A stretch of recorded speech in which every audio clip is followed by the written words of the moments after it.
The CEO's girlfriend was a total smoke show, but I never worried about other guys wanting her. Because on day one, I told her straight up, if you ever betray me, I will be gone for good. Hearing that Jessica got real uneasy and instantly drew a hard line with every guy around her. She never went out for social dinners, and even when she left the house, she stayed at least 10 feet away from any man nearby, until her best friend's brother showed up and broke that rare bit of peace. The two of them got close fast, crossing the line over and over again. They even planned to get married behind my back. Jessica thought she had the whole thing buried for good, but I still caught the signs. Later, I went to find her best friend Sophie. Since your brother stole my girl, why don't you and I make a pair? Our wedding can be on the exact same day as theirs. Hearing that, something strange flashed through Sophie's eyes. Then she slowly got up and left. Seeing her react like that, I let out a helpless sigh. After all, everybody knew she was the untouchable ice queen in our circle. But the very next second, a cold voice slipped into my ear. If that day ever comes, I could think about marrying you. I was just about to get up and leave when I looked toward the restaurant entrance, and a familiar figure suddenly appeared. Jessica walked in with a young, handsome guy on her arm and came inside. Once they sat down, he served her food and wiped her mouth like he had done it 1,000 times. Anyone watching would think they were made for each other. Today was supposed to be our 3rd anniversary together, which made the whole scene hit even harder. Not long ago, Jessica had texted me, "Gu-chun, I have to work late tonight. Don't wait up for me these next few days." I sat not far away, quietly watching it all, and let out a bitter little laugh. Back then, she crashed into my frozen heart with the hottest love, and I really thought we would stay that happy forever. But now she was spoiling another man instead, and all for some dumb little game. She was going to fake marry him behind my back. Thinking of that, I wiped the tears from my eyes and walked out without looking back. The first thing I did after getting home was gather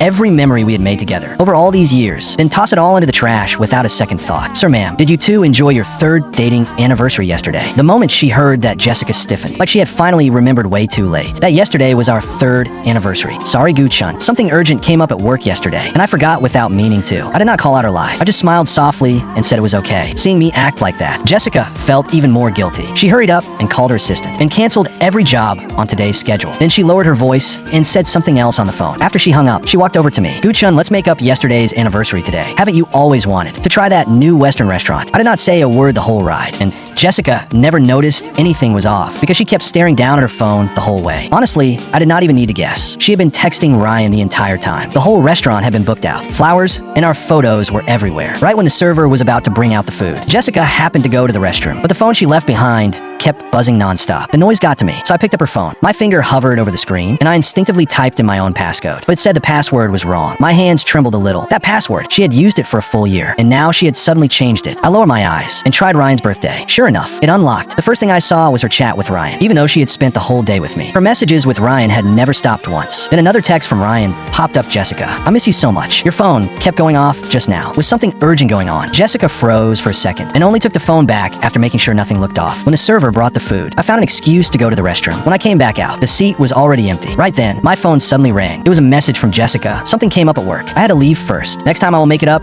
and take you out for a real meal. I can finish eating on my own. Go handle your business." After dinner, I walked out of the restaurant all alone, and snow started falling from the sky. Jessica had already driven the car away. In weather this messed up, there was no chance of getting a cab, so walking home was my only option. Snowflakes came with a freezing wind, landing on my face one after another. The melted snow was icy to the bone as it slid down my cheeks. I could not tell if it was blood or tears in this rich neighborhood late at night, other than the occasional private car rushing past. There was not even a trace of a taxi anywhere. I followed the empty street, walking back one step at a time. When I got home, I took off the coat soaked through with snow and tossed it onto the couch, then threw myself down hard. The exhaustion came in like a rising tide from every side, like it wanted to drown me whole. I closed my eyes, but my mind still would not stop, replaying everything from that restaurant. How she served Ryan food, how she wiped his mouth. Those hands that used to be gentle only with me were now taking care of another man in every little way. I did not know how much time passed when I heard a key turning at the door. Jessica saw the living room, lights still on, and paused for a beat, then switched into a voice full of concern. "Gu-chun, you were back. I thought you were staying at a friend's place tonight. It is snowing that hard outside. How did you get home?" I walked back myself. I answered in a flat voice. My throat sounded hoarse from being silent so long. A flicker crossed Jessica's face before she could hide it. She walked over and reached out to touch my forehead. "In weather this cold,